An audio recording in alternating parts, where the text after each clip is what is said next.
listening to TMZ Movie Crashers. Welcome back to TMZ's Movie Crashers. I'm Fabian Garcia. I'm Paige Catton. I'm Lauren LaRosa. As you guys can see, this is our first episode back in studio. And right from the get-go, we have a special guest with us, Yes. Lauren Boyd. Thank you for being here. Oh, I on my teeth. Y'all don't remember that. It's all good. Lots of movie news this week. Anne Heche died. Johnny Depp getting back to directing. Bryce Dallas Howard talking about the gender pay gap with Chris Pratt. Sancheen Littlefeather got an apology from the Academy. Taylor Swift gunning for an Oscar, apparently.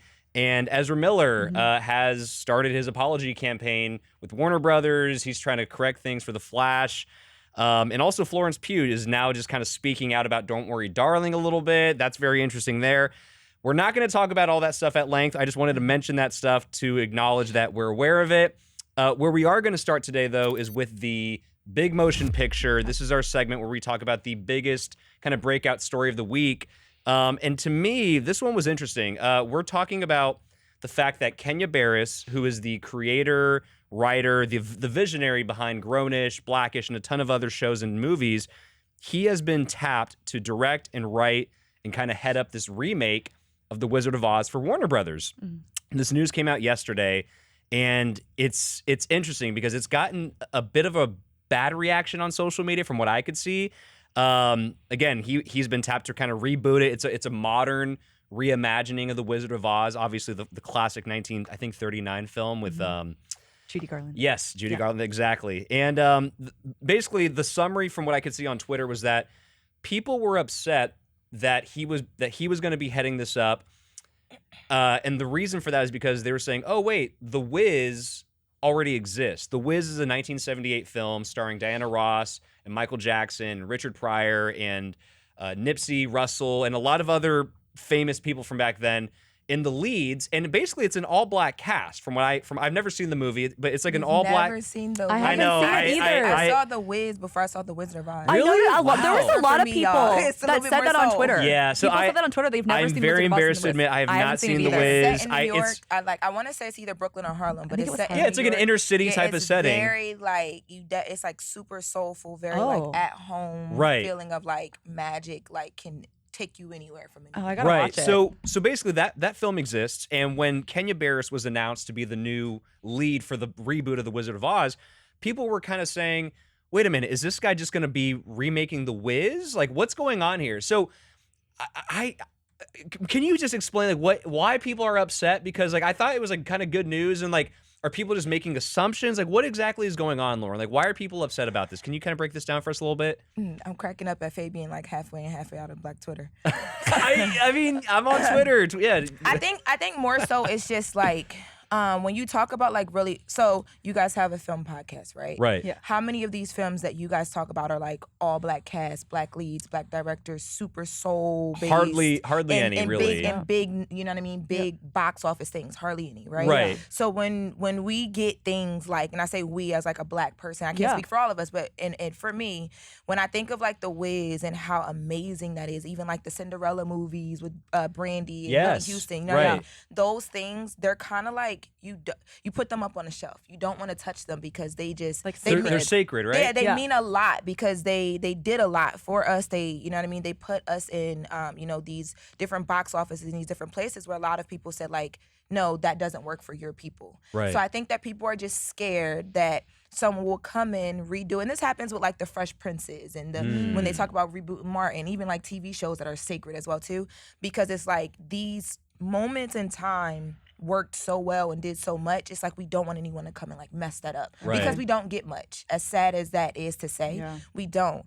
But and I understand that, especially because you're talking like Michael Jackson. You're talking, you know what I mean? Diana These- Diana Ross, Ross. right. I don't know if you could like them when you guys watch the movie, you will see that there was a chemistry between them Right. in that movie that just like Well, they were like best friends in real life at the time. and it came across on screen. The best, some of the best music acts in the world. You know what I mean? Right. That came across as well too. The composition of the music, the dancing, everything. Right. It's just you kind of don't want it to fail again either because you don't want the world to then have to talk about well, here's this remake that, you know, is intended to be super black and like it didn't work because also too business-wise, that tells studios, well, I don't know if we should trust this again. Right. And that's why we don't have much because studios don't trust what they don't see makes money, and we only have but so many stories that we have in this big realm of TV and film that you can even look at. Like Empire did so much for black people on TVs with networks like Fox and things of that nature. But there were a lot of black people that were upset at Empire being that because it was like this drug dealer based family, music label, rappers. It was like leaning into stereotypes. Yeah, so I and think tropes. more so people are protective because of how sacred it is, and just because it's like you only get but so many shots when you're talking about black writers, directors working with these big box office budgets. Right. And people are worried, like, will he do well specifically? Because there are a lot of people who feel like he writes from a lens that is very privileged as a black person. It is very light skinned, and I mean, but that's his life experience. You know what I mean? That's his Blackish, which was his first So he did, you know, America's Next Top Model. He's done a bunch of other things, but Blackish was like his baby. That was his first thing where, like, you know, at that time too, he had the money to say no to other stuff, so he could really pour and tell his story. Right. And I think people instantly saw repetitively from Blackish to mixed-ish, like this, you know, lighter skinned woman as a lead, and these kids who are mixed and they're living this privileged life. It's like a different perspective within the black community itself. 100%. Right. Yeah. So that I mean, I don't know if that gives you kind of like a peek into it. It but does. Yeah. The thing for me that I'm kind of confused about, or that I sort of perceived from the reactions on Twitter, is that people were like, they were kind of like,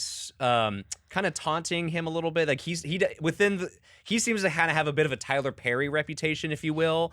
And I don't want to open that whole can of worms, but like, what I saw was that people were basically saying, or making assumptions, that because Kenya Barris has been tapped to lead up the new Wizard of Oz reboot, they're assuming that he's going to like make it like a black Wizard of Oz, essentially, in modern times. Which I hate, because I didn't read anywhere that he specifically said that's his direction. He did not. There's no details at all. And I hate that except for that us. it's a modern retelling. Right. And I hate that for us because it's the same thing that like Shonda Rhimes gets, right? With Bridgerton. People were and some of our other stuff that she's done, because she doesn't always just come up like, she puts a lot of our stories and our perspectives and things of that in her work. She's a black woman. She's going to do that. Right. But everything she makes is not just, if you're black, you will understand this. And if you're not, we're going to be teaching you something. Sometimes she writes from a lens as a woman who's been in rooms where she's the only. Sometimes she writes from a lens of a woman who's not herself. She has other writers in the room that she's mixing around with. And I feel like we should allow each other as creatives who, you know what I mean? It's very rare that you see a black man tapped to do something like what he's about to do, right?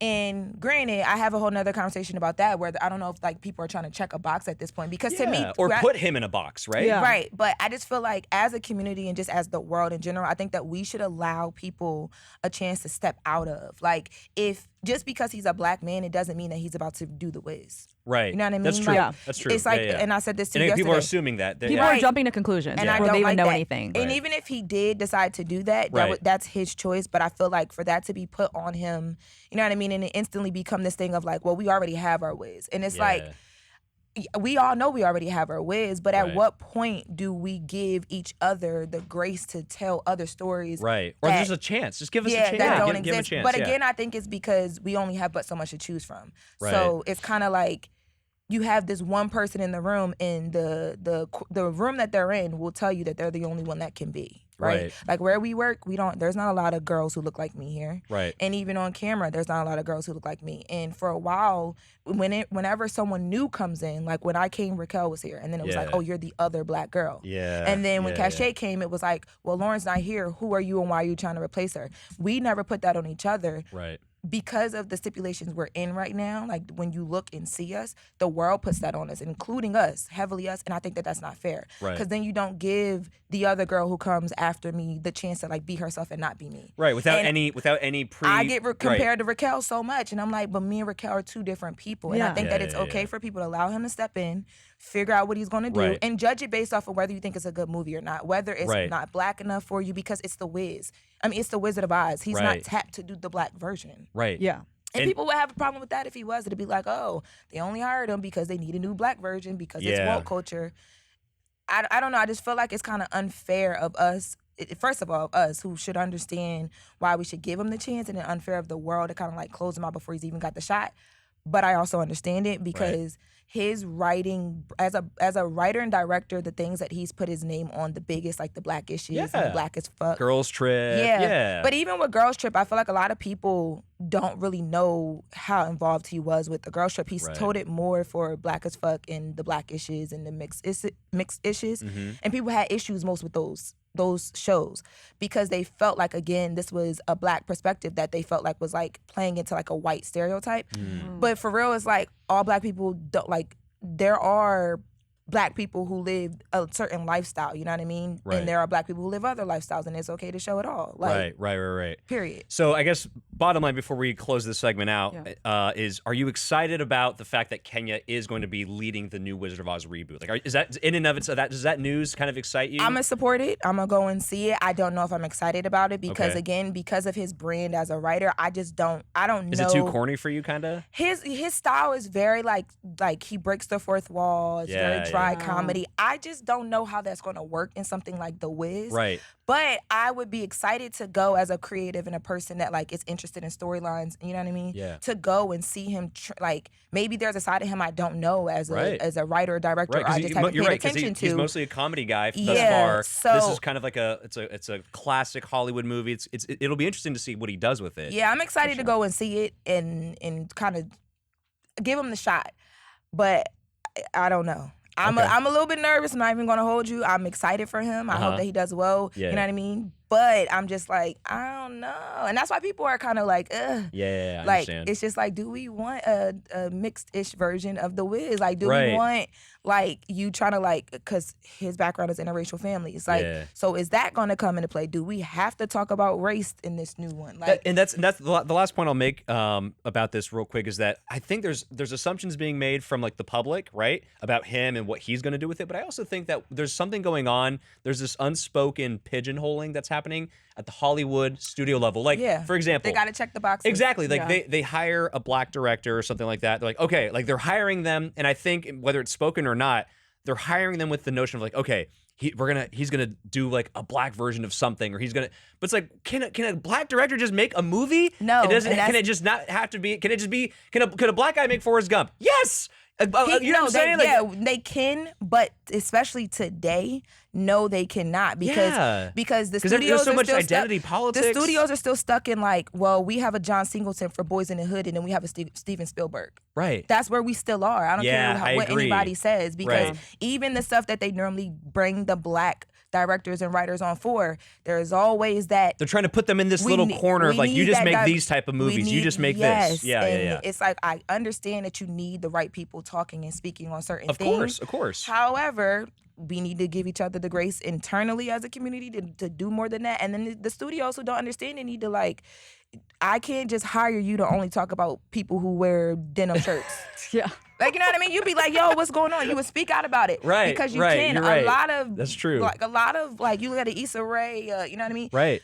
Until they get to a certain point, you can't say anything because you just need to eat. You know what I mean? So then you are stuck in that, and that's what happens. So, like, to answer your question, no. But that's what I'm saying. That's what the whole point of my conversation is. It should be that way. Right. So let's give each other the grace. And if he does bad, we review it. If he does well, we support it. Right. On his merit. 100%. So thank you. That was so much. That was a great conversation. That was awesome. It was. And with that, we're going to transition to our next segment, the Hollywood Hoedown. Oh, shit. Here we go. Here we go. This is where we talk about the sort of smaller breakout movie stories of the week. And we've got to talk about The Rock, and we got to talk about what he said about Black Adam and Shazam. He gave this interview to Vanity Fair last week, and it kind of went under the radar, and it got picked up over the weekend. And basically what he said was this, and I'm going to summarize because I don't want to pull quotes or anything like that, but he basically said that Black Adam, which is his superhero slash anti-hero slash villain kind of a character, which is getting its own movie. Obviously, it's coming out in September. Black Adam, which is in the Shazam larger universe, which I was unaware of, by the way. Shame on me.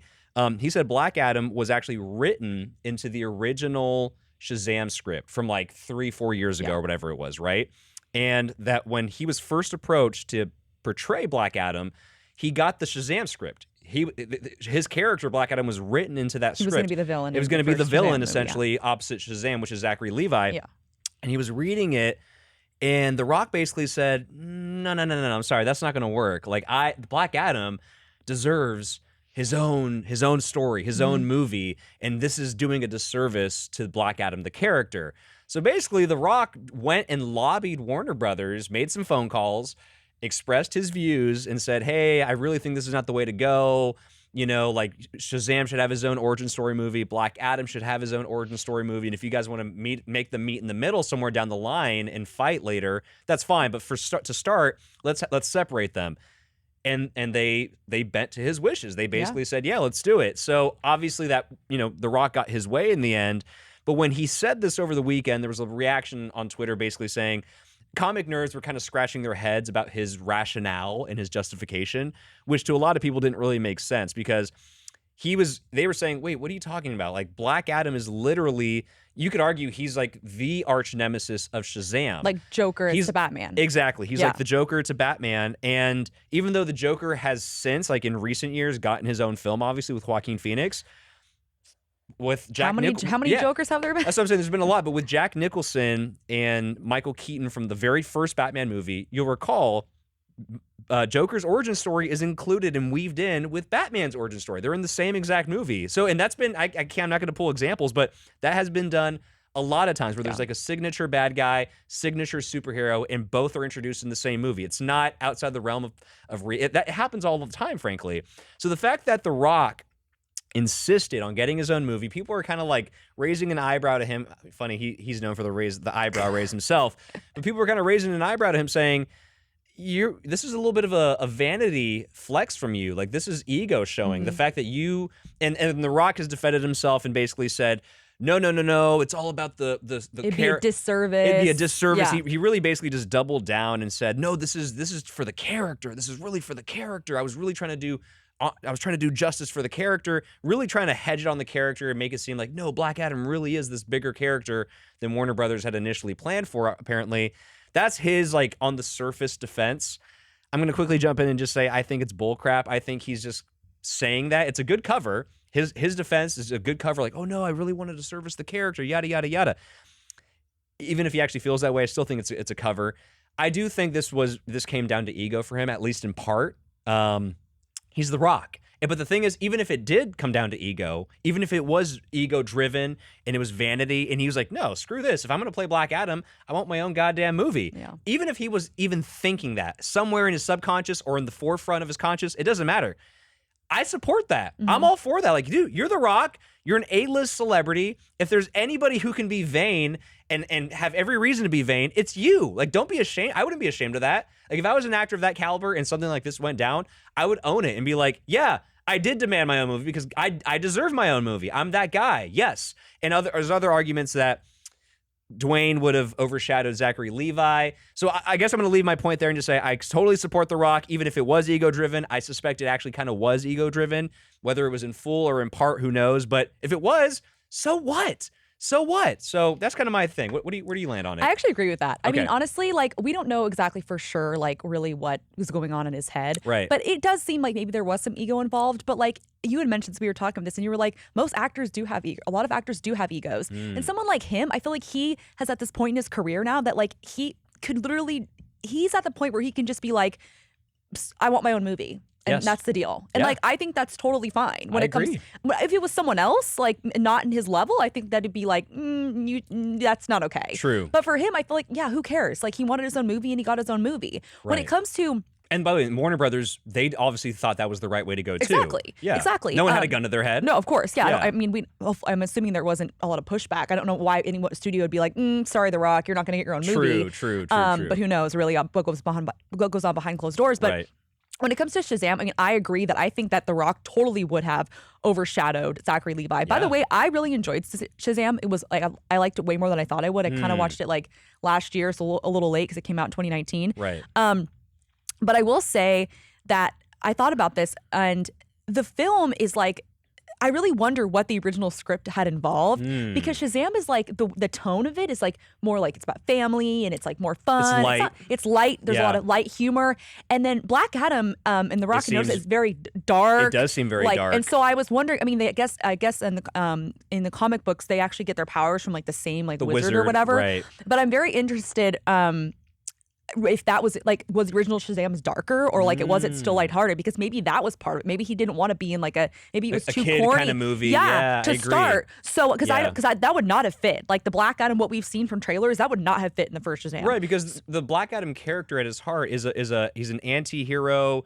He goes around. He has they both Shazam and Black Adam have Superman-like powers. And Yeah. Black Adam goes around killing people. Like he doesn't Yeah. care. So I agree. Like jamming him into the Shazam movie, which is very light and funny. It's like a comedy, really. It is. It's so funny, and I don't think, it would not have worked together. So, No. but I mean, down the line, I'm interested to see like how they're gonna have them together. Sure, because they are. And Black Adam was teased in the original Shazam. Like I think like he wasn't name dropped, but he was in fact teased. Yeah. Like, oh yeah, I mistakenly gave these powers to someone else, and it didn't go well, kind of thing. You know what I mean? So he was teased. So I think that like, when it comes to people, just like let The Rock, he got his movie. Let's just see Right. how the movie goes, and then if you want to criticize it, then criticize it then. But for now, just the movie's coming out, and Let's let see. him. And see how, the last how thing it I'll goes. say is, if it flops, obviously it'll have been a mistake. Yeah. I'm gonna go see it myself. But you're Yeah. right. We should just kind of let it come out. Let's Yeah. criticize it on its own merits, and Yeah. we'll see what comes of it. Yeah. So.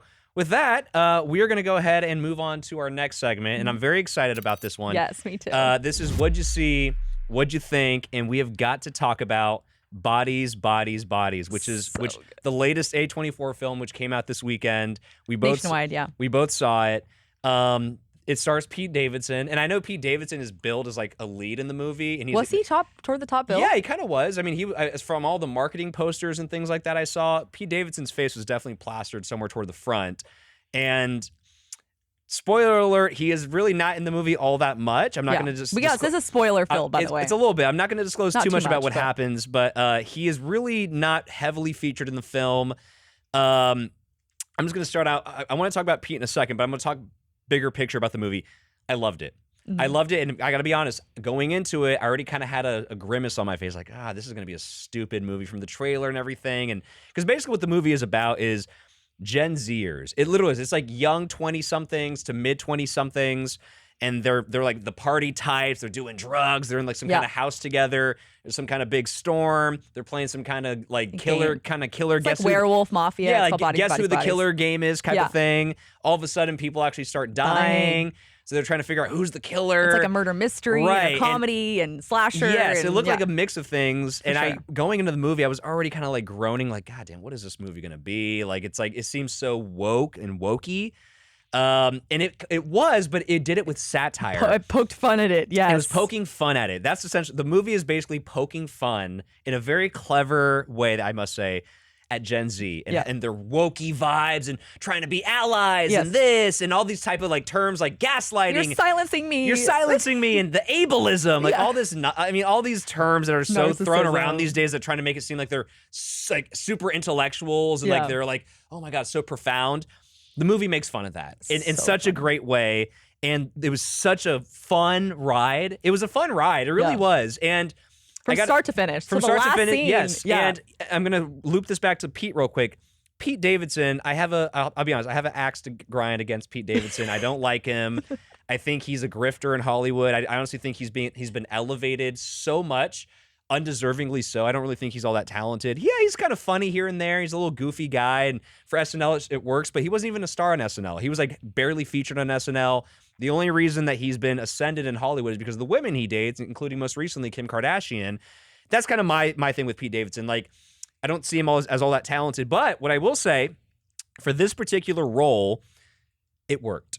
His character worked, and he was pretty good in the movie. Yeah. I'm not going to say he was great in the movie because he was serviceable. Yeah. Totally serviceable. I would argue that he basically did in this movie what he normally does in his movies thus far, which is basically play a version of himself. Some kind of like stoner kind of guy, like whatever. So I wasn't really all that impressed with his acting chops, but he did just fine. Yeah. And again, he's like not really in the movie. He disappears relatively quickly. Spoiler alert. But I thought he was okay. Yeah. He didn't ruin the movie, which was actually really nice. He didn't ruin the movie because I was actually worried about that because I thought I'm like, God damn it, they're jamming Pete Davidson in here. He's so like top of mind in Hollywood that I thought he was really going to steal everyone's thunder. He did not. The girls, the ensemble of the girls are fantastic, and I apologize. Most of their names are frankly escaping me right now. I totally apologize. But these actresses, whoever they are, And then maybe you have the names pulled Amanda up. Stenberg, There we Maria go. Baklova, Rachel Sennett, Chesu Wonders, Yes. Mahila Harold, and Lee Pace was Greg. Yes, yeah, Lee Greg. Pace, yeah. And even Greg was great too, Yeah. frankly. But the girls, the ensemble of the girls were The 5 so girls, damn yeah. impressive. Like, because basically what the movie's about, without getting too into it, it's about this friendship. They have history together as friends. And it's all about this bad blood that exists between them that gets surfaced amid this crisis about people getting killed and whatnot, right? Mm-hmm. And it all surfaces and it boils over. There's shouting matches. They're basically, it's a volcano of like emotions that they're finally just letting each other know how they actually feel about one another. Like and everything. Every little fucking grudge they hold against each other. It is, and it's so like when you're watching it unfold. Whoever wrote this movie, the writing is amazing. Is fantastic. It's like they have it so snappy. Like is. you did this and this and this and this, and the way they say it, and it sounds natural too. So that's kind of where I'm gonna pass it off to you on your thoughts. But that's where I landed. It was so creative of a movie. Huge twist ending. I loved it. Oh my God. Pete Davidson didn't ruin it, which was I was so pleased and happy about that. How did you feel about it? I mean, I agree completely. I mean, this movie was like a bloody good time, I would It say. was, It was it so was. much fun, so entertaining. And I'm not like, horror is not my really thing, but this wasn't like, it was so much fun and it was a murder mystery. And you were like, you're just always wondering like, who's the killer and what's going on and why, and everyone was sus. Everyone's sus. Yes, Why were. And who's hooked up with who and who hates who and who's gay. Whose motives, like what's going on, right? Yeah. No, it's just, It's unraveling and yes, unraveling. and you just never really know like who to trust. And from the True. beginning until the last scene, you're I literally agree. just like unsure like what's going on. And I thought it was, and again, like you mentioned, the writing is phenomenal. The girls were great. I actually I watched a couple interviews and they improv'd some things. And Really? Rachel Sennett, who played Alice, I thought she was a standout. She in this. was a standout. She was so funny. She's and the one who has the most of the Gen Z. the Gen Z lines, if yes, you will. and one of the lines that was in the trailer. I'm trying to be an ally right now, and it's just like, oh my god, like he's you a are Libra moon. That says a lot, okay? Like it was so epic. It is and so of our time right now. It's so on point. Yeah. Sorry, I said so many times, but I think the part when she says "You're silencing me," that was improv, and that line was so like you're silencing me. Stop! You're silencing me, and I'm like that line was actually like used in like the trailers. And Amanda Stenberg, the one who plays Sophie, she's actually an EP on the film as well. She was a standout too, by the way. She was Sophie, incredible. Yeah. And also the other girl who played Jordan, I thought was a fantastic actress. She's like my awesome. god, hope just a tour. Like frankly, because like her character is the one who really erupts the most. I would argue, and it was a tour. She's kind of like quiet, and then it just like bursts. But like once stuff starts going down, she takes control. She's like, no, we're doing this. And I'm like, wow, like that's like it was a tour de force type of performance from her. I thought it was really good. And for such a film that was only like an hour and a half, they were able to get like flesh out the characters in a short amount of time, and within the plot, within like the murder mystery and the game, and it was all so much happening at once, but yet I didn't feel like there was stuff missing. No, it wasn't. It felt complete. Exactly. Yes, it did. So but yeah, I thought it was an incredible film, and it was so much fun, and everyone should go see it. Yes. It's a blast. It's a blast. And don't read spoilers. Don't read the spoilers. Don't read the spoilers. Don't be turned off by Pete Davidson like I was. Yes. Just go and see it. He's in there, and again, he's serviceable in the role. Yeah. He's definitely not a movie star as people claim. He's not a movie star. They even covered up his tattoos. They did. They for covered the up. movie. They did. They covered up his his at least his like, upper half. Yeah, upper half. Yeah. Yeah. The last thing I'll say about Pete Davidson, like he's interesting. He's interesting to me because like I think he actually could potentially be a good actor. That's what I'll say. I'll lead off on a positive note. He could be a potentially good actor.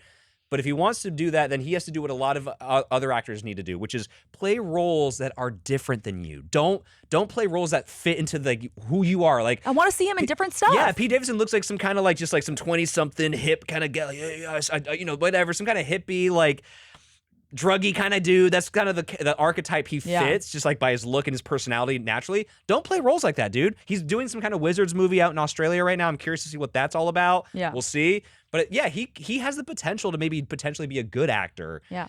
So anyway, Bodies. Bodies. 2 thumbs up. Really fun movie. Go and see A24 it. So much fun. Hit it out of the park once again. And with that, we'll leave you guys. Thank you for tuning in with us. Stream us on Apple, Spotify, iHeart. We're on YouTube. We're on the website. And we will check in with you guys next week. Take it easy. See ya. See ya.